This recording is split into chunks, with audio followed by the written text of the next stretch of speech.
nuevamente su viaje. Llegaron ángeles de Dios a encontrarse con él. Al verlos, Jacob exclamó: este es el campamento de Dios. Por eso llamaron a aquel lugar Manaim. Entonces Jacob envió mensajeros por delante a su hermano Esaú, quien vivía en la región de Seir, en la tierra de Edom, y les dijo: den este mensaje a mi señor Esaú. Humildes saludos de tu siervo Jacob. Hasta el momento estuve viviendo con el tío Labán. Ahora soy dueño de ganado y burros, rebaños de ovejas y de cabras, de muchos siervos, tanto varones como mujeres. He enviado esos mensajeros por delante para informar a mi señor de mi llegada, con la esperanza de que me recibas con bondad. Después de transmitirle el mensaje, los mensajeros regresaron a informarle a Jacob: nos encontramos con tu hermano Esaú, ya viene en camino a su encuentro con un ejército de 400 hombres. Jacob quedó aterrado toda la noche. Entonces separó a los miembros de su casa en dos grupos, también los rebaños y las manadas, y los tu tierra y a tus parientes. Tú me prometiste: te trataré con bondad. No soy digno de todo el amor inagotable y de la fidelidad que me has mostrado a mí, tu siervo. Cuando salí de mi hogar, crucé el río Jordán y no poseía más que mi bastón. Pero ahora todos los de mi casa ocupan dos grandes campamentos. Oh Señor, te ruego que me rescates de la mano de mi hermano Esaú. Tengo miedo que venga para atacarme a mí y también a mis esposas y mis hijos. Pero tú me prometiste: ciertamente te trataré con bondad y multiplicaré tus descendientes hasta que lleguen a ser tan numerosos como la arena en la orilla del mar, imposibles de contar. Así que Jacob pasó la noche en aquel lugar. Luego escogió de sus pertenencias los siguientes regalos para entregar a su hermano Esaú: 200 cabras, 20 chivos, 200 ovejas, 20 carneros, 30 camellas y con sus crías, 40 vacas, 10 toros, 20 burras, 10 burros. Separó a estos animales en manadas y asignó a cada manada un siervo distinto, y luego dijo a esos siervos: vayan delante de mí con los animales, pero guarden una buena distancia entre las manadas. A los hombres que dirigían el primer grupo les dio las siguientes instrucciones: cuando mi hermano Esaú se encuentre con ustedes y les pregunte de quién son estos siervos y a dónde van, quién es el dueño de esos animales, entonces deben de contestar: pertenecen a su servidor Jacob, pero son un regalo para su señor Esaú. Mire, él viene detrás de nosotros. Y Jacob dio las mismas instrucciones a los grupos a cargo del segundo y tercer grupo y de todos los que iban detrás de las manadas. Cuando se encuentren con Esaú deben de responder lo mismo. Aseguren de decirle: miren, su señor Jacob viene detrás de nosotros. Jacob pensó: intentaré apaciguarlo enviándole regalos antes de mi llegada, y cuando me encuentre con él en persona, quizá me reciba con bondad. Así que los regalos fueron enviados por delante, y Jacob pasó la noche en el campamento. Durante la noche Jacob se levantó y tomó a sus 2 esposas y a sus 2 mujeres esclavas y a sus 11 hijos, y cruzó el río Jaboc con ellos. Entonces, después de llevarlos a la otra orilla, hizo pasar todas sus pertenencias. Entonces Jacob se quedó solo en el campamento, y llegó un hombre y luchó con él hasta el amanecer. Cuando el hombre vio que no ganaría el combate, tocó la cadera de Jacob y la dislocó. Luego el hombre le dijo: déjame, pues ya amanece. No te dejaré a menos de que me bendigas, dijo Jacob. ¿Cómo te llamas?, preguntó el hombre. Jacob, contestó él. Tu nombre ya no será Jacob, le dijo el hombre. De ahora en adelante serás llamado Israel, porque has luchado con Dios y con los hombres y has vencido. Por favor, dime cuál es tu nombre, respondió Jacob. ¿Por qué quieres saber mi nombre?, respondió él. Y entonces bendijo a Jacob ahí. Entonces Jacob llamó ese lugar Peniel, que significa rostro de Dios, porque dijo: he visto a Dios cara a cara, sin embargo me conservó la vida. Y el sol salía cuando Jacob dejó Peniel y se fue cojeando debido a su cadera dislocada. Hasta el día de hoy el pueblo de Israel no come el tendón que está cerca de la articulación de la cadera, debido a lo ocurrido aquella noche cuando el hombre torció el tendón de la cadera de Jacob. Padre, te damos gracias por esta historia. Y Padre, es una historia un poco interesante, pero creo que es oportuna, porque creo que muchos de nosotros a veces sentimos que resistimos tu voluntad. A veces sentimos que estamos luchando con Dios, que a veces tu voluntad y nuestra voluntad no encaja, y es difícil, y es un proceso de asimilación. Y Padre, te pido por cualquier persona que está pasando este proceso y está en esta lucha, Padre, te pido que les bendigas y nos bendigas en el nombre de Jesús. Amén. No sé si en algún momento te has sentido que estás, por decirlo así, luchando con Dios, que Dios ha hecho algo o ha permitido algo en tu vida que no entiendes, que se te hace difícil procesar, y tu respuesta es decirle: Dios, no entiendo. Dios, ¿por qué? Dios, se me hace injusto. Creo que todos, tras ver las imágenes en la Ciudad de México de la tragedia que ocurrió esta semana, es normal pensar, Dios, ¿por qué permitiste esto?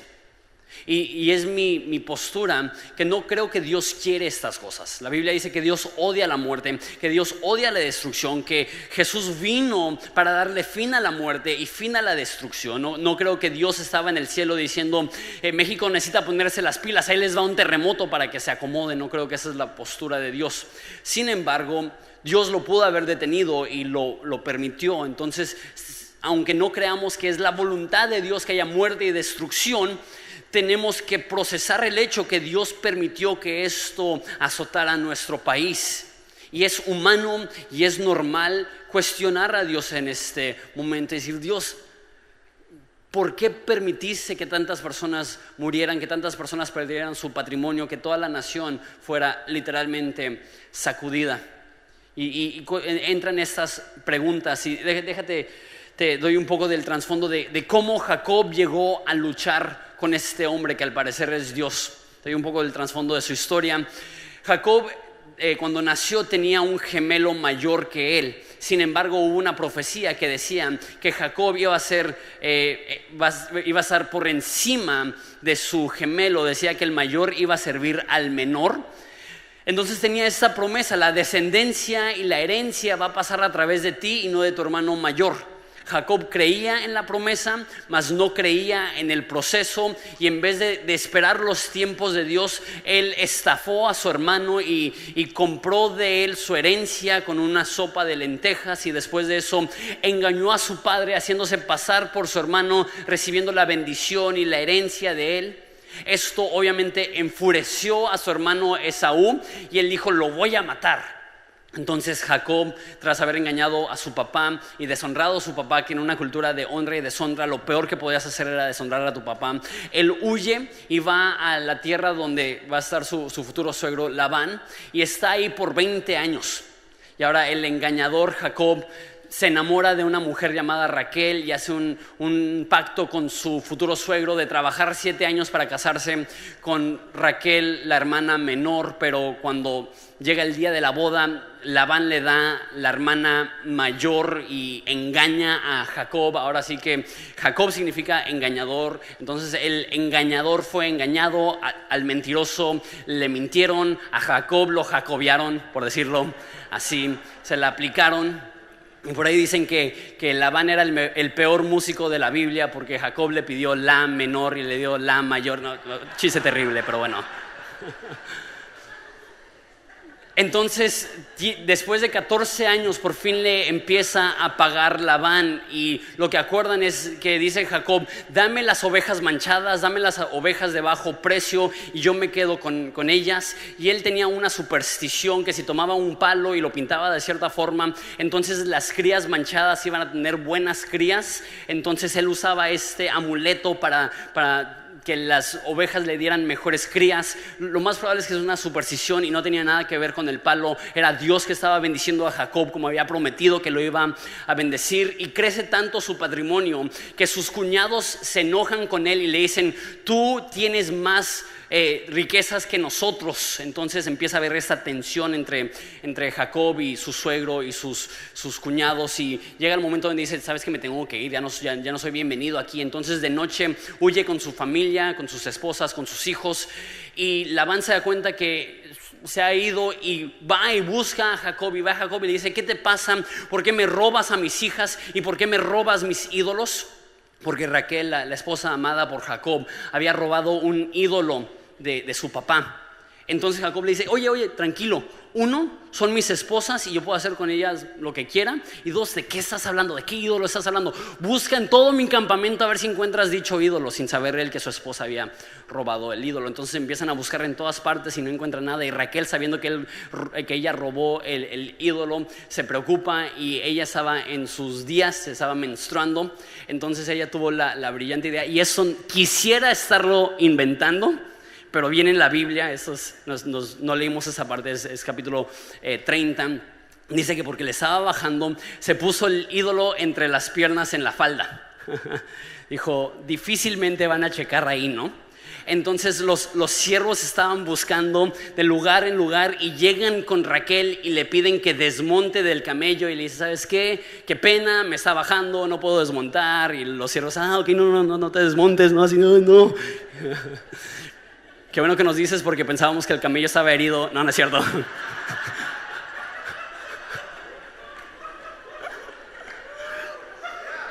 No sé si debía haber dicho eso, pero me perdonarán. Entonces no encuentran el ídolo, se despiden, llegan a donde están a punto de ver a su hermano Esaú. Manda a 2 mensajeros para preguntarle a Esaú, oye, ¿qué onda con nosotros? ¿Estamos bien? ¿Estamos mal? Y llegan los mensajeros y le dicen, ya sabe tu hermano que viene, prefiere él venir a verte a ti, y viene con 400 soldados.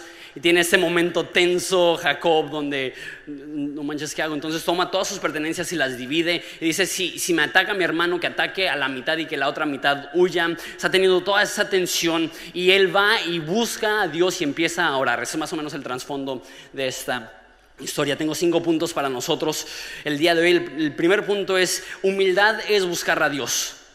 Jacob hasta ahorita ha tenido una actitud de autosuficiencia, de independencia, de que yo no necesito a nadie, yo no necesito nada, yo soy bien colmilludo, yo soy bien ingenioso, yo soy bien abusado y yo me las puedo arreglar solo. Eso ha sido su actitud hasta este momento. Pero por fin llega el momento donde Dios rompe eso y dice esta frase en versículo 10, no soy digno de todo el amor inagotable y de la fidelidad que me has mostrado a mí, tu siervo. Esa es la primera vez en toda la historia de Jacob que hemos visto que se humilla y tomó una dificultad como esa, que él está besando a sus esposas y a sus hijas y a sus hijos sin saber si al próximo día van a sobrevivir. Está totalmente aterrado. Sin embargo, esta dificultad le llevó a humillarse. Y es lo que veo yo, que a veces Dios permite las dificultades para que aprendamos a buscar a Dios. Y una vez más, no es que Dios quiere la destrucción, pero a veces Dios permite esos momentos difíciles. Y sí, un producto positivo ha sido que como nación nos hemos unido. Eso ha sido hermoso. Pero el resultado mayor que debemos de tener en medio de la tragedia es que como nación buscamos a Dios, que como nación nos humillamos, que como nación reconocemos como Jacob que no merecemos lo bueno que Él ha sido con nosotros, lo fiel que Él ha sido con nosotros, su mano de bendición que Él ha tenido con nosotros por mucho tiempo. Y en ese momento de dificultad, lo mejor que podemos hacer es humillarnos en oración.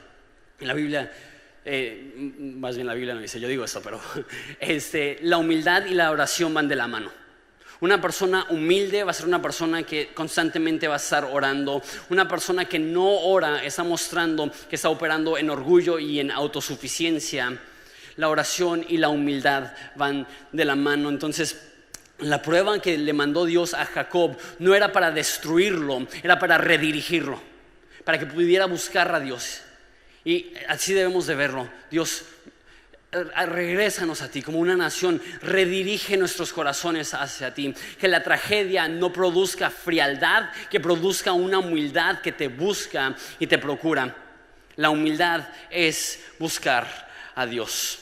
Punto número 2, el miedo es real. Versículo 11 dice Jacob orando con Dios, dice, oh Señor, te ruego que me rescates de la mano de mi hermano Esaú, tengo miedo de que venga para atacarme. El miedo que él tenía era legítimo. O sea, imagínate lo que está pasando, que él se tiene que enfrentar a un ejército que probablemente viene a destruirlo. Y en su humildad le pide a Dios que le ayude porque tiene miedo. ¿Sabes? El mandato más común de toda la Biblia es no temas. Aparece 365 veces, una vez para cada día del año. Y la razón que es el mandato más común es porque es el problema más común. El problema más común del corazón humano es el temor. No hay nada que inhabilita el crecimiento e impide el crecimiento en el humano como el temor. Nada es un mayor estorbo a la fe como el temor. Y él admite su temor. Pero lo que hace la Biblia no es que minimiza la cosa que nos da miedo. La Biblia dice, no tengas miedo, no pasa nada. La Biblia dice, no tengas miedo porque yo estoy contigo. Y lo que está pidiendo Jacob aquí es: necesito tu ayuda, necesito tu respaldo, necesito que cambies el corazón de mi hermano, necesito que me bendigas, necesito que me protejas. Y esa es la actitud que debemos de tener. No es que no tenemos un miedo. ¿Cuánto miedo hay ahorita en la Ciudad de México por lo ocurrido? Y lo peor que podemos decir es: no pasa nada. No, la situación es devastadora. Sabemos que en el terremoto del 85 fue la réplica que mató a más personas que el terremoto original. Y mi hermana está ahorita en la Ciudad de México y dice que hay personas con sleepings en la calle durmiendo en la banqueta por temor a una réplica. Y no les puedes decir a esas personas: tu temor no es legítimo, tu temor es real, está todo en tu cabeza, supéralo. No le puedes decir a eso a alguien que tiene temor. Pero lo que sí le puedo decir es que en medio de esa dificultad Dios ha prometido estar contigo y puedes superar el temor, no porque la situación no es terrorífica, sino porque tienes un Dios que es más grande que esta situación dolorosa, que va a estar contigo, que va a acompañarte, que va a llevarte de la mano, que va a darte la fortaleza que necesitas. Y eso es lo que necesitamos saber. La Biblia dice que el perfecto amor echa fuera todo temor, y necesitamos saber que Dios ama a México, que Dios ama a tu familia, que Dios te ama a ti, y que ese amor es lo que nos da la fortaleza en medio de la tragedia, y ese amor es lo que nos da la seguridad en medio de la dificultad. Y lo que necesitamos decirle a México no es: no pasa nada. Lo que tenemos que decirle a México es: en medio de todo ese dolor y de toda esa tragedia, Dios te ama y está contigo y va a estar contigo, y dale tu corazón y Él te va a acompañar en este proceso difícil. El miedo es real, pero no es que no hay nada de qué temer, sino que tenemos un Dios mucho más grande que las cosas que nos quieren destruir. Punto número 3. Aférrate a Dios. Entonces, está tan curiosa esta historia. Dice que empieza a luchar Jacob con este hombre. Y hay tres razones por las cuales creemos que es Dios. Probablemente Jesús, una aparición de Jesús antes de su nacimiento. Uno le dice: has luchado con Dios y has vencido. 2, le pregunta su nombre y él le dice: ¿por qué quieres saber mi nombre? Que es la misma respuesta que Dios le dio a Moisés cuando él pidió su nombre en la zarza ardiente. No sé si recuerdas la historia. Y el lugar, Jacob lo nombra: he visto a Dios cara a cara y he sobrevivido. No es la primera vez en Génesis que vemos una aparición probablemente de Jesús antes de su nacimiento, hace 2000 años. Esto es Jesús que llega y lucha con Jacob. Ahora lo curioso es: ¿por qué? ¿Cómo puede alguien luchar con Dios? Y que diga: luchó con Dios y venció. Toda la noche estuvieron luchando, y para empezar, nada más eso sería agotador.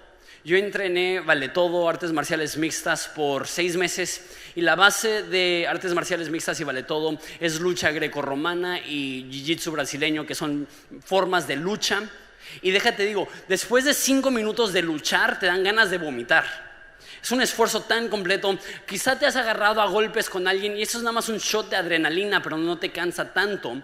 Pero cuando estás forcejeando con alguien y los tienes agarrados y estás intentando voltearlos y ellos están arriba de ti y estás en un empate donde tú le estás empujando y tú te estás cansando y él te está cansando, eso es súper agotador.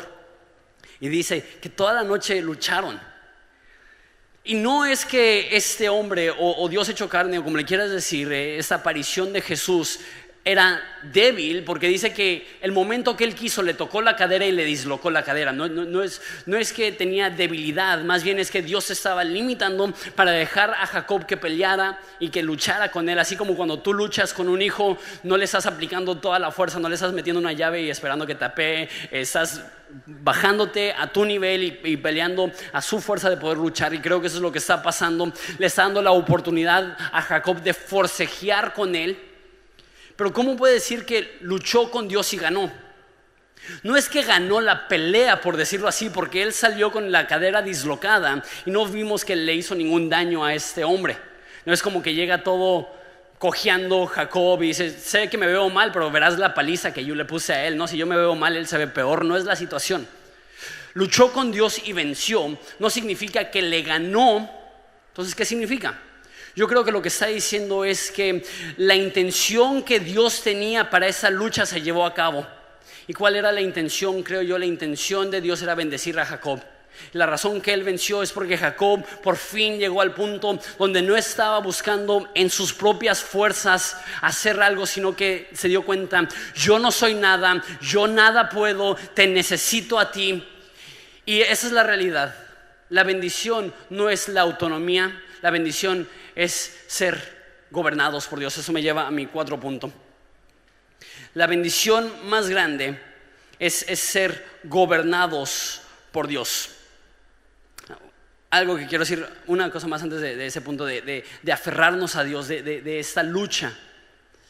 Me encanta que Dios no se enoja con Jacob. Están luchando y Dios no le dice: ya subo, déjame. Tienen esa interacción y le dice: bien, luchaste, ganaste. Lo que me demuestra eso es que en momentos de dificultad a Dios no le ofende que tú luches con Él. Pensamos que a Dios le ofendería que nos falte la fe, que a Dios le ofendería que cuestionemos sus motivos. Y obviamente en un mundo perfecto jamás cuestionaríamos a Dios, pero a Dios no le ofende. A Dios no le ofende que busques respuestas, a Dios le ofende que no le busques. A Dios no le ofende que te falte la fe, a Dios le ofende que creas que sin fe puedes sobrevivir. Y en esta lucha Él estuvo dispuesto a decir: estás haciendo bien. ¿Por qué? Porque estás luchando, me estás buscando, estás pidiendo: Dios, ayúdame. Te has humillado. Y muchas veces creemos que estamos mal cuando vamos a Dios y decimos: Dios, no entiendo. Dios, ¿por qué? Dios, me parece injusto. Eso no es malo, porque es buscar a Dios, siempre y cuando sea en una actitud de humildad. Malo fuera que nos valiera y Dios, ya no me importa, y Dios, haz lo que quieras y a mí me vale de todos modos. Esa no es la actitud. Debemos de luchar con Dios, no en mal plan, sino como Él. Y está luchando con Él y le dice: bendíceme. Me lleva a mi 4 punto, que es: la mejor bendición es ser gobernado por Dios. Entonces están luchando y este hombre le pregunta a Jacob: ¿cómo te llamas? Y él responde: Jacob. Jacob significa engañador, usurpador. Entonces le dice: ya no serás llamado Jacob, ahora serás llamado Israel. E Israel quiere decir gobernado por Dios. Qué increíble, ¿no? Pasa de ser el mentiroso a ser el que está debajo de la guianza de Dios. Pasa de ser el necio a ser el sumiso. Pasa de ser el que tomaba todo en sus propias manos a aquella persona que está confiando en Dios, pidiendo su bendición. Ese es el cambio de identidad que Jacob tuvo. Pasó de buscar la forma de arreglárselas solo a buscar a Dios y depender de Dios. Y podríamos pensar que la bendición de Dios podría ser algo material. No lo era, él ya era rico. Muchas personas toman ese pasaje de que se aferró a Dios y dijo: no te soltaré hasta que me bendigas. Y personas dirán: no sueltes la bendición de Dios. Si tú le estás pidiendo a Dios un carro, tú pídele un carro hasta que Dios te lo dé, ¿no? Mira, Jacob no lo soltó hasta que Dios le dio la bendición.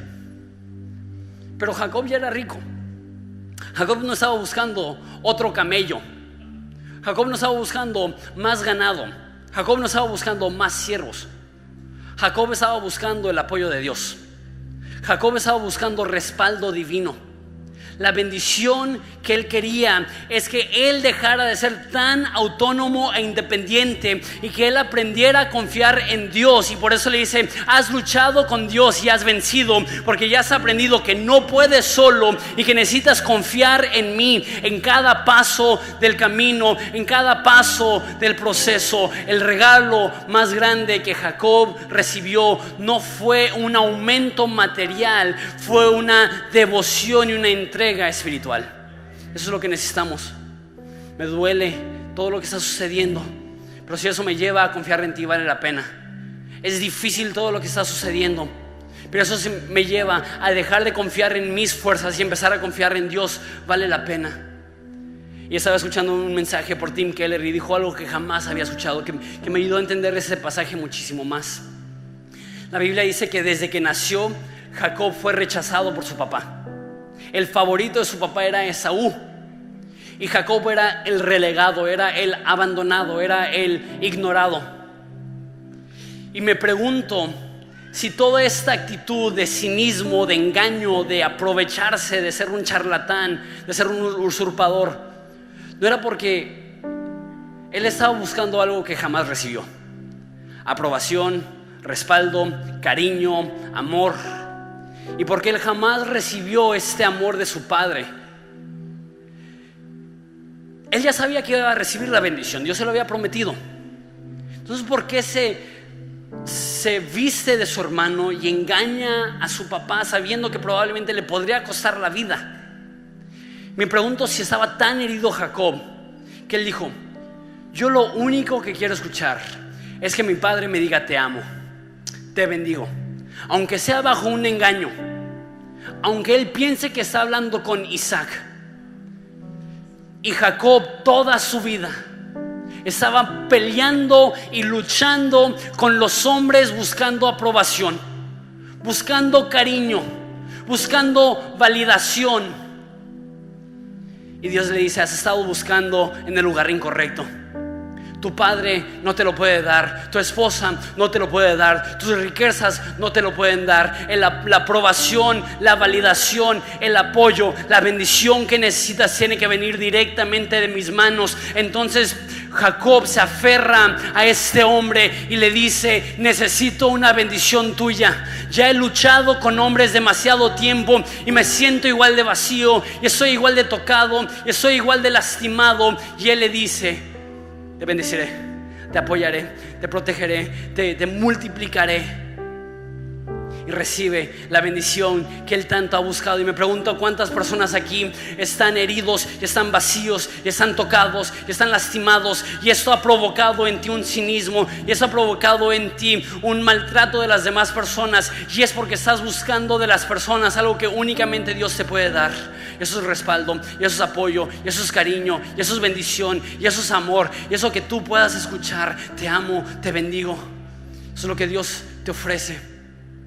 La mayor bendición que podemos recibir es ser gobernados por Dios.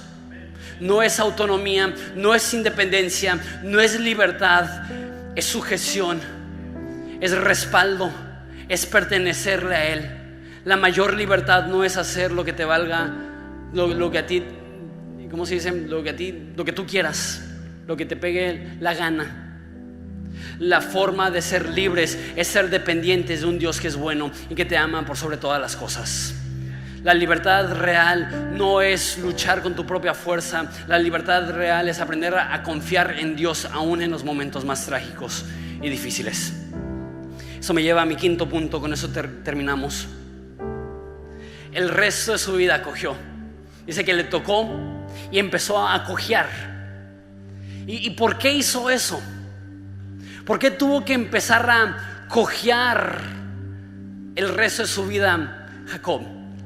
La respuesta más sencilla es que ahora, cada vez que él usa su bastón, él va a recordar: necesito depender de Dios, necesito apoyarme de Dios, no puedo solo. Y será un recordatorio cada día: soy débil, pero en Él soy fuerte. Ya no tengo mi salud, pero ahora tengo algo infinitamente mejor, que es que me he humillado y por ende he recibido el respaldo y el apoyo de Dios. Pero creo que debe haber alguna otra razón. ¿Por qué le hirió permanentemente? ¿Por qué le dislocó la cadera el resto de su vida? Y sabes, quizá malamente, pero así somos. Y quizá más los mexicanos, que somos tan morbosos y preguntones. Pero cuando vemos a una persona que está cojeando, ¿qué es lo que decimos? ¿Qué te pasó? No tomamos en consideración que quizás sea una herida crónica, o simplemente vamos a alguien cojeando y le decimos: hey, ¿qué tienes? Y el resto de su vida Jacob iba a tener una oportunidad para contar la historia. Cada vez que alguien lo veía cojeando, él podía decir: ¿sabes qué? Esto es porque luché con Dios, pero gané. Y ese no iba a ser únicamente un recordatorio para él, iba a ser una oportunidad de contar la historia. Porque él estaba cojeando, pero él no fue derrotado. Y cada cicatriz lleva una historia, y cada tragedia lleva una historia. Y Una vida sin cicatrices no es una vida heroica, no es una vida de aventura. Y pienso en Jesús mismo, que después de resucitar, Él decidió, Él optó por mantener las heridas en sus manos, mantener las cicatrices en su costado. ¿Por qué? Porque es la historia. Y por los siglos de los siglos veremos a Jesús y sabremos: Él sufrió, pero Él venció. Él pagó con muerte por nuestros pecados, pero Él resucitó también y venció esos pecados. Los clavos atravesaron sus muñecas, pero Él resucitó. Ahora Él ha atravesado el cielo y se sienta a la diestra del Padre y aboga por nosotros. Tus cicatrices son tu historia y no las escondas. Y ahorita, como un país, nos duele y está sangrando, y eso está produciendo cicatrices reales. Pero la cicatriz no es la historia de una derrota, la cicatriz es la historia de una victoria. Pasé por tragedia y salí más fuerte, salí por dolor y salí más fuerte. Pasé por tragedia y Dios me respaldó. Pasé por el valle de sombra de muerte y Dios estuvo ahí conmigo en cada paso del camino. ¿Por qué no te pones de pie en esta mañana y cantas conmigo con su poder?